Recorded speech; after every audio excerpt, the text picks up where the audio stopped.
que de l'eau, de pluie, de l'eau de là-haut. Et le soleil blanc sur ta peau. Et la musique tombée du ciel sur les toits mouillés de Rio. Oh. Toi, tu te caches dans les ruelles. Et comme un païen qui appelle. L'eau, reflet des hommes, miroir du monde. Parce que l'eau est au commencement de toute vie sur terre, elle constitue pour chacun d'entre nous un bien précieux. Passé, présent et avenir, elle recouvre chaque dimension qui fait l'histoire et la vie des hommes. Elle nous renvoie à nos origines autant qu'elle nous interroge sur notre avenir et sur le monde que nous laisserons aux générations futures. C'est donc pour tenter de saisir l'importance de l'eau dans l'imaginaire des hommes comme dans la réalité des sociétés qui se bâtissent que des élèves de seconde du lycée Charles de Gaulle de Vannes ont visionné des documentaires sur la pollution des rivières, des fleuves et des océans, sur la montée des eaux, sur les effets du dérèglement climatique et sur l'histoire et le devenir des mers. Des articles ont ainsi été rédigés pour rendre compte de la multiplicité des enjeux culturels, économiques, politiques, sociaux et environnementaux que soulève la question de l'eau. L'ouvrage « L'eau, reflet des hommes, miroir du monde » offre finalement l'image d'une planète traversée par tous les paradoxes qui sont depuis toujours ceux de l'humanité. Néanmoins, la ressource de l'eau place l'homme, aujourd'hui plus que jamais, au cœur de ses responsabilités en l'obligeant à faire des choix qui détermineront sa survie même sur cette terre. Protéger les océans, assainir les rivières, recycler les eaux usées, ne pas épuiser les nappes phréatiques, défendre le littoral contre l'urbanisation, mieux répartir les ressources en eau d'un pays à l'autre, d'un continent à l'autre, autant de questions majeures qui sont les conditions d'un vivre ensemble global. Mis au pied du mur, il reste à savoir maintenant si l'homme est capable de se placer à la hauteur des enjeux soulignés dernièrement par la COP21. N'a-t-il pas en effet été rappelé à cette occasion combien l'eau est une ressource clé des enjeux de développement car, outre les questions immédiates d'accès à l'eau potable et à l'assainissement, elle est fondamentale pour la sécurité alimentaire, mais aussi pour l'énergie et la santé.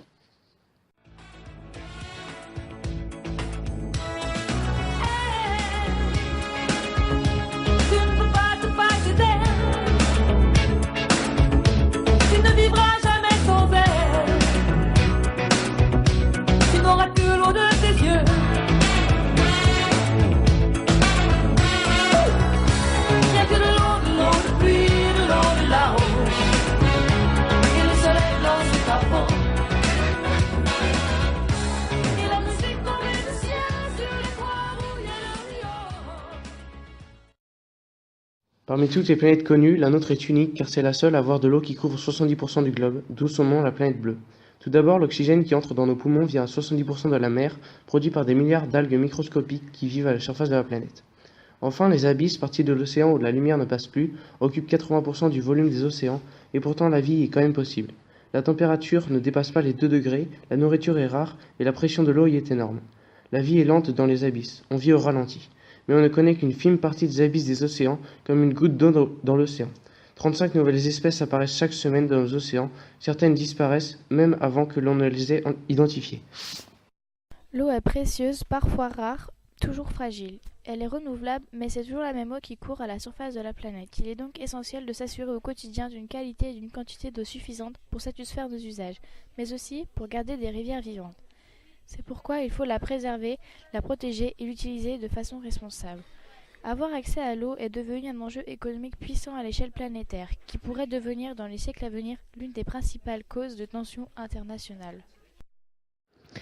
Évodie Lamour. L'avenir n'est pas si noir si l'on s'en tient à la qualité de l'eau du robinet. Des usines de traitement pousseront un peu partout en France, sonnant la fin des dérogations, et les futures normes devraient nous garantir une eau plus saine. Mais ces victoires, gagnées au prix d'une facture toujours plus chère, masqueront la pollution réelle de nos cours d'eau. C'est pour cette raison que les producteurs d'eau en bouteille n'auront probablement pas d'autre choix que de fermer les captages malades pour en chercher de nouveaux, à moins que l'on prenne enfin conscience de l'urgence de protéger notre eau, l'un de nos biens les plus précieux.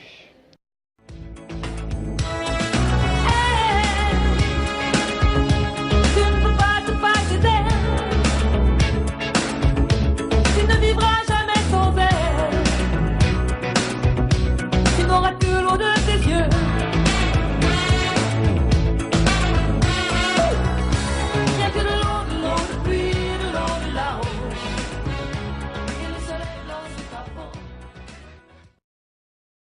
La Bretagne est soumise à de fortes marées et risque un jour de voir disparaître plusieurs de ses îles car certaines de ses côtes se situent sous le niveau de la mer. Beaucoup de ces terres sont donc inondables. Les côtes et les terres rotondes doivent lutter contre la puissance de la nature que l'on peut maîtriser. On ne peut que la contempler et la subir. Aujourd'hui, la Bretagne se protège dans de nombreux endroits derrière ses remparts et ses digues, mais à quel prix ? Pour la population de la Nouvelle-Orléans, tout commence le samedi 27 août 2005. On apprend alors qu'un ouragan va sûrement passer sur la ville, mais cela fait plus de 30 ans qu'il n'y en a pas eu. Personne donc n'est inquiet et ne croit en la force de Katrina, qui va pourtant dévaster la Nouvelle-Orléans et causer 1800 victimes. Le Bangladesh est un pays menacé par les crues nombreuses de ses fleuves, mais aussi par la montée des eaux et des saisons déréglées. Tout cela s'explique par le réchauffement climatique, les conséquences sont importantes. Plus de pauvreté, les maladies se développent et migration des populations. Ce pays delta est un concentré de la misère du monde. Les Maldives, qui ont une altitude moyenne de 1,5 m, sont menacées par montée des eaux à cause du réchauffement climatique. La mer envahit petit à petit ce pays. Des îlots sont submergés, certains perdent des dizaines de mètres carrés par an, etc. Les habitants construisent des digues avec des sacs de sable, ou bien avec des cailloux, mais cela ne suffit pas à arrêter la mer. Même si les récifs coralliens ou la végétation bloquent un peu la mer, les Maldives disparaîtront d'ici 2100 si rien n'est fait.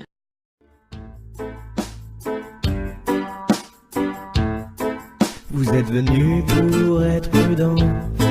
Trop de choses ont changé depuis ce temps. Connaissez votre rôle, sachez lire les lignes. De là où je suis, le peuple est dans la déprime.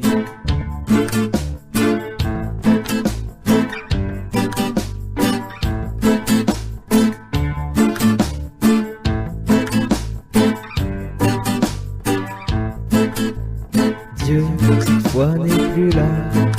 Par qui le remplacerez-vous? Libre à celui qui mentira pour me dire que nous sommes pas nus.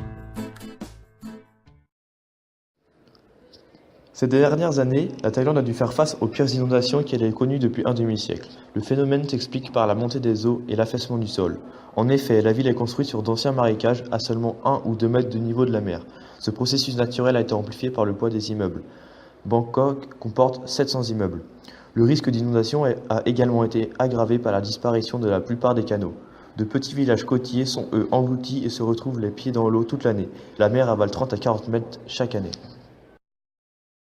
La plupart de la trentaine d'îles que compte les Kiribati dépassent à peine le niveau de l'eau. Conséquence.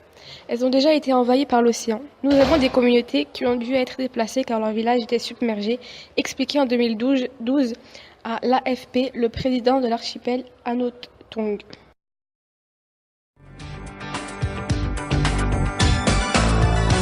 Il y a de l'eau depuis de l'eau de là-haut.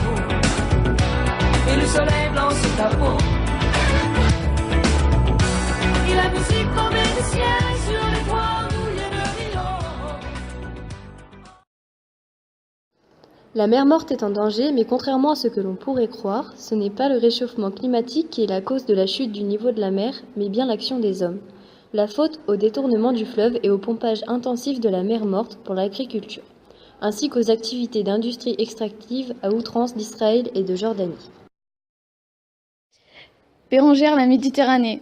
Les hommes ont appris à vivre ensemble autour de la Méditerranée, mais aujourd'hui, en raison des déchirements politiques que connaissent plusieurs pays et des atteintes écologiques graves, cette mer nous montre l'avenir incertain de notre planète. Corentin Guillaume, la mer Morte. La mer Morte est en danger. Si on en juge par le niveau de son eau, qui n'a pas arrêté de baisser et la pollution omniprésente dans ses eaux, ainsi, la mer Morte est devenue le symbole d'un désastre écologique. Premièrement, si on ne fait rien, la mer Morte n'aura plus qu'un tiers de sa surface dans 50 ans et plus de 2 tiers de sa surface dans 20 ans.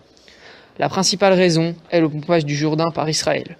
Mais aussi, la mer Morte est vidée de son eau pour les industries qui représentent à elles seules 63% de l'eau consommée. L'agriculture intensive a aussi sa part de responsabilité dans ce désastre. La diminution du niveau d'eau a pour conséquence d'augmenter le taux de salinité, mais aussi la pollution de l'eau. Tout ceci empêche la présence de vie abondante, poissons, crustacés, algues, et donc entraîne la destruction de l'écosystème local. Ces dernières années, on compte plus de 12 attaques de requins sur les côtes de l'île de la Réunion, dont 5 attaques qui ont coûté la vie, ainsi que de nombreuses autres qui ont pour la plupart abouti à des amputations. Une explication s'impose. Avec le développement des activités et de loisirs de l'écosystème de cette région qui ont changé, les côtes ont été dégradées, ce qui a poussé les requins qui y vivaient à se déplacer ailleurs. Les espèces de requins peu agressives qui peuplaient la Réunion ont donc été remplacées par des animaux plus dangereux. On y trouve par exemple les requins bulldogs, grands de plus de 3 mètres et lourds de 300 kg, qui attaquent fréquemment en eau trouble. Même en étant à quelques mètres du rivage, on est plus à l'abri.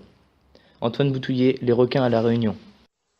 Si tu es né dans une cité HLM, je te dédicace ce poème en espérant qu'au fond de tes yeux ternes, tu puisses y voir un petit brin d'herbe.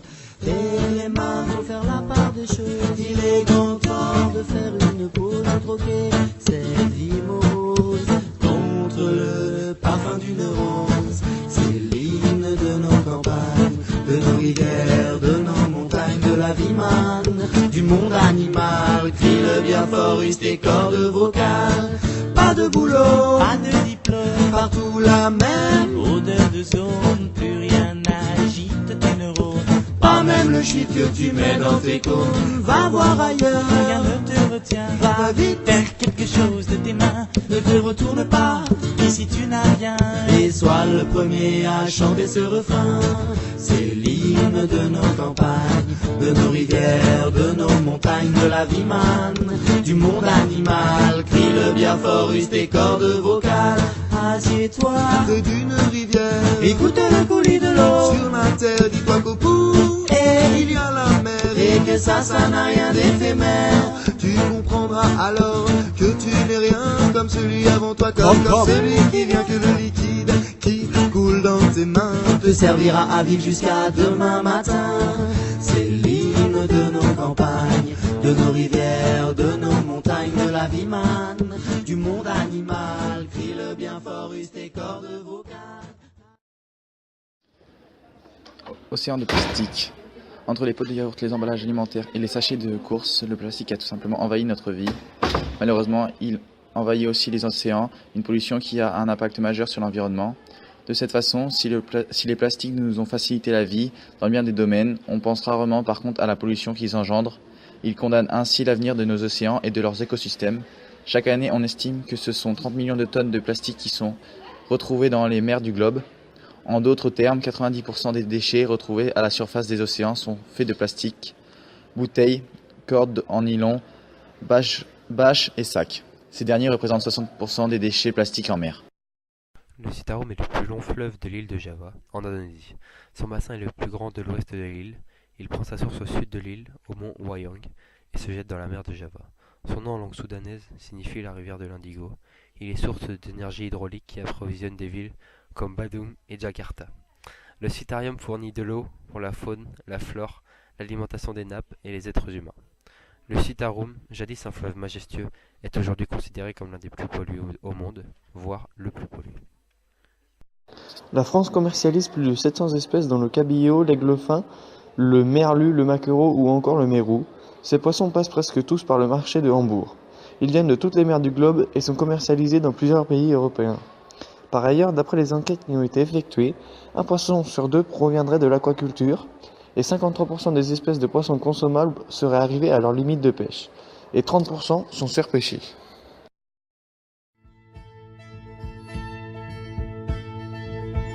Vous êtes jaune et desséché, pourquoi madame la colline?